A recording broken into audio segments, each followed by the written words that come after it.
terkait mengenai kecelakaan kerja di pembangunan gedung DPRD Gunung Kidul, itu dibutuhkan kejujuran dari pelaksana proyek.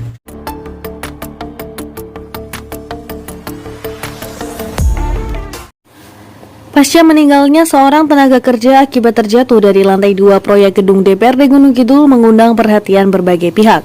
Salah satunya Tommy Harahap, mantan Asek Bidang Kesra Pemkab Gunung Kidul. Selain mempertanyakan standar safety untuk proyek gedung berlantai 4, Tommy juga berharap kejujuran pihak proyek terkait kronologi kecelakaan kerja. Terutama mengenai aturan atau kontraknya itu bagaimana, itu pentingnya. Jadi kalau dia ada kejujuran yang terbuka, saya rasa itu tidak akan melebar kemana-mana ya. Dan juga Pemda kurasa tidak perlu untuk turun ke lapangan untuk memeriksa administrasi proyeknya ya. Itu yang penting. Tapi kalau mungkin ramai dibicarakan sehingga Pemda itu merasa terkena dampaknya, kurasa Pemda nanti akan turun, itu akan melihat administrasi proyeknya itu sudah benar apa tidak, seperti perjanjiannya, kontraknya itu, termasuk kontrak dengan tenaga kerjanya. Ya itu ya. Tapi Pemda ini terkait dengan administrasi proyek sama hak daripada tenaga kerja ya. Nah, kalau itu nanti umpamakan sudah sesuai prosedur aturan ketenaga kerjaan, ya mungkin pihak pelaksana itu terkena untuk mengganti kerugian hak-hak daripada tenaga kerja itu, jadi hak perdatanya. Tapi kalau itu nanti ternyata ada aturan yang dilanggar, tidak sesuai dengan peraturan ketenagakerjaan, itu berarti ada unsur pidananya. Kecelakaan yang menimpa salah seorang tenaga kerja proyek pembangunan gedung DPRD Kabupaten Gunung Kidul beberapa hari lalu mengundang perhatian beberapa pihak. Selain mempertanyakan safety, beberapa pihak menyayangkan terjadinya informasi yang simpang siur sehingga terkesan pihak penanggung jawab tidak memberikan informasi yang sejujurnya. Sebelumnya diketahui Supriyatno, 42 tahun, warga Padukuhan Jerakah, RT 6 RW 6, Hargosari, Tanjung Sari, Kabupaten Gunung Kidul dinyatakan meninggal dunia pasca terjatuh dari lantai 2 proyek gedung DPRD Kabupaten Gunung Kidul. Supriyatno diduga terpeleset saat memasang jendela di lantai 2 pada Senin 15 Mei 2023 lalu. Oh ya. Dia dari pagi udah pucat, dari teman-temannya sendiri juga udah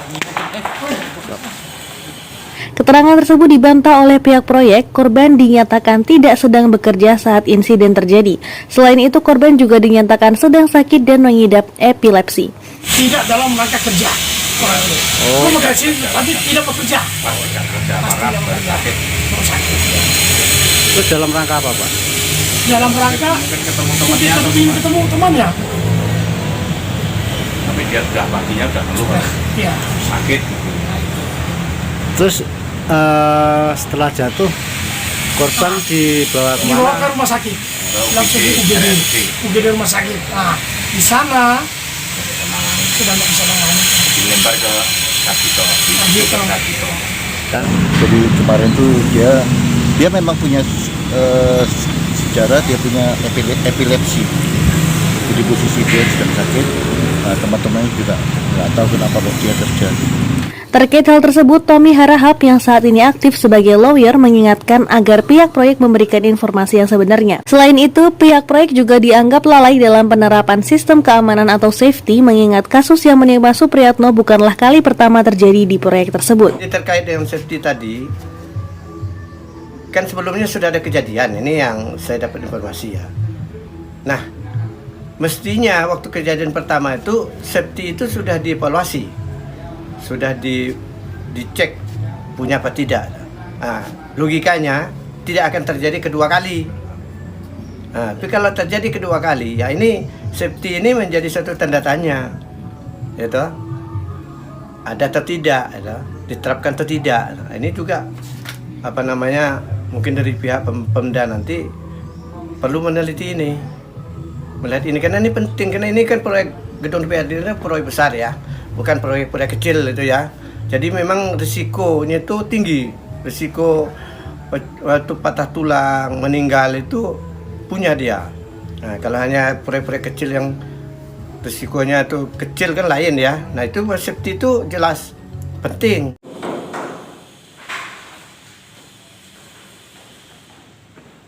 Dari Kabupaten Gunung Kidul, Daerah Istimewa Yogyakarta, Yanto bersama Agus Yuliantoro, IGTV melaporkan.